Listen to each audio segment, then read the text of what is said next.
Značka nie je len logo, farby, design, to ako vyzerá náš profil, to čo má napísané v bio.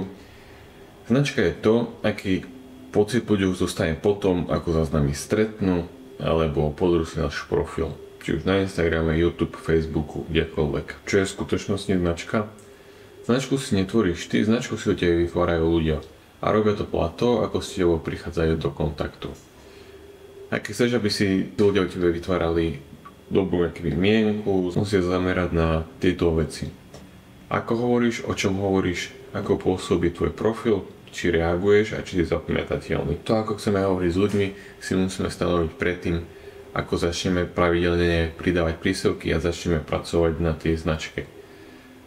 Musíme si tam určiť nejaký tón, akým chceme hovoriť, alebo štýlom, akým chceme hovoriť, či chceme byť taký prirodzený, uvoľnený, alebo skôr taký, že striktný, taký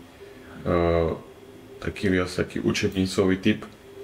A potom o čom hovoríš, to o čom chceme rozprávať, aké témy chceme rozoberať, sa taktiež musíme učiť predtým, ako začneme tvoriť na sociálne siete, aby sme od toho neodbočovali a potom keby stále každý príspevok bude na inú skupinu cieľený, takže nebudeme si vedieť vybudovať tú značku. Ako pôsobí náš profil. Tu nejde o to, že ako vyzerá náš feed, keď si ho ľudia otvoria, že či je pekne nejak zoradené príspevky a všetko tam tak pekne ladí. Skôr ide o to, že keď si otvoria náš profil, či budú hneď vedieť pochopiť do pár sekúnd, že čomu sa venujeme, o čom rozprávame, ako ho rozprávame a všetky základné veci, ktoré sa potrebujú dozvedieť o nás. A to potom rozhodne o tom, či nám nechajú napríklad follow, alebo či si pozrú ďalšie príspevky. Či reaguješ. To je myslené to, že či odpisuješ na správy, na komentáre, či robíš napríklad nejaké možno Q&A sem tam a tak podobne, že či proste interaguješ s tými ľuďmi a nie je to len o tom, že tam pridáš príspevok a už na ten profil nikdy nejdeš cez deň. A či si zapamätateľný. To je myslené to, že či sa odlišuješ nejak od ostatných ľudí, či ťa ľudia vedia odlišiť, alebo aj to, že keď ľuďom vybehne nejaké tvoje video, tak hneď proste si odlišiteľný od ostatných ľudí a zostaneš ním tak v pamäti. Prvý dojem rovná sa profil. Ľudia si kladú, keď si otvoria tvoj profil, tieto tri otázky. Kto to je, čo robí a či ťa chce sledovať, či ťa chcú sledovať. Takže na to, aby si vedeli, že kto si a čo robíš, je dobré mať nejaký, buď urobené nejaké highlighty, alebo nejaký pripnutý príspevok hore v tých prvých, v tom prvom riadku, kde sú prvé tri príspevky, tak má tam nejaké 1-2 pripnuté, že kto si, s čím mi vieš napríklad pomôcť, čomu sa venuješ a tak podobne. Môžeš to mať nejak možno aj rozdelené, že ak máš napríklad Instagram na to, aby si tam nejak darma vzdialoval ľudí a tak podobne, tak môžeš tam aj jeden príspevok určený na toto, alebo highlight a potom tam môžeš mať ešte jeden highlight alebo príspevok určený na to, na nejaké platené služby, produkty a tak podobne. A taktiež tam super mať niečo možno trocha o sebe opísané, aby ľudia sa dozvedeli aj niečo o tebe. Nech to nie je len také veľmi neosobné a vedia sa viac s tebou nejak prepojiť alebo ťa viac poznať. Nemusíš mať dokonalý feed, dôležité je, aby bol profil čitateľný. Tu je podstatné mať jasné bio, aby ľudia, keď si prečítajú bio, vedeli, čomu sa venuješ, čím vieš pomôcť. Je dobre mať tomu prispôsobené aj meno na Instagrame, aby napríklad keď venuje sa, neviem, napríklad krajčírstvu a dajú do vyhľadávania na Instagrame, že krajčír, tak nech máš v mene napríklad niečo, že buď krajčír alebo niečo s týmto spojené, aby to ľuďom potom vybehlo vo vyhľadávaní hneď. Do tohto bodu pochopiteľné príspevky môže rátať aj tie, čo som ti hovoril pred chvíľou, že čomu sa venuješ, čo robíš, kto si a tak podobne. A taktiež je to podstatné pod týmto pojmom brať aj to, že keď si niekto otvorí tvoj profil potom, ako mu vybehol nejaký jeden tvoj príspevok a pozrel si nejaké ďalšie 1-2 videá, tak aby boli proste pochopiteľné, aby boli jasné, jednoducho a tak dobre proste spracované, aby proste si zaujal ešte viac a nechali ti napríklad follow a konzistentný tón. To nemusíš pod tým pojmom brať to, že všetky aké videa musia byť stále také isté tvoje príspevky, aby proste spolu ladili, aby to bolo proste pekné.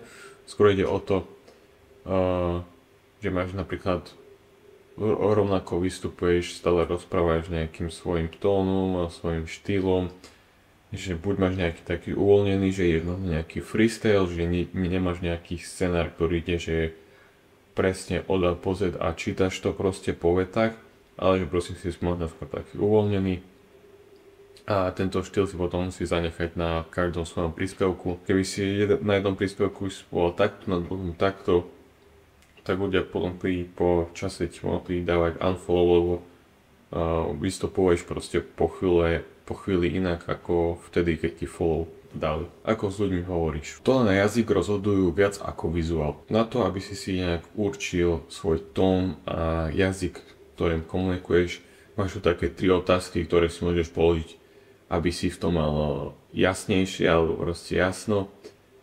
Pôsobím prirodzene, alebo sa hrám na experta. Vysvetľujem zrozumiteľne, používam jazyk, ktorému moja cieľovka rozumie.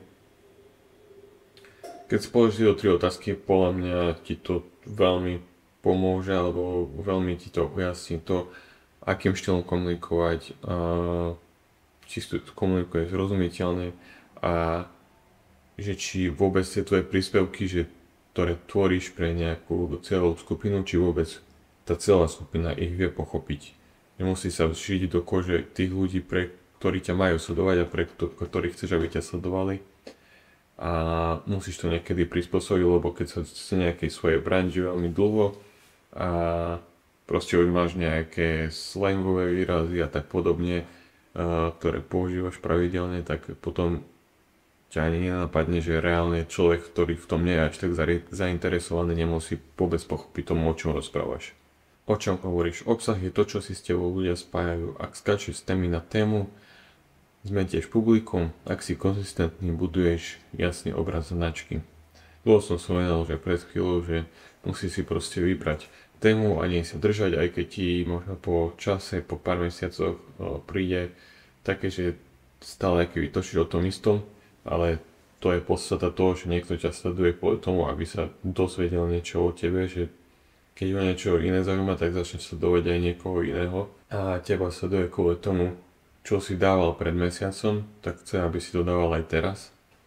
Jasné, že treba troška kreativity do toho dať, ale ten okruh tém by sa nemal meniť. Zvol si 3-4 hlavné oblasti, piliere obsahu a adresa ich. Keď máš nejakú oblasť, ktorej sa venuješ, tak môžeš si dať nejaké 3-4 tie také piliere, okolo ktorých vieš potom tvoriť obsah. Že môžu tu byť nejaké 4, že si napríklad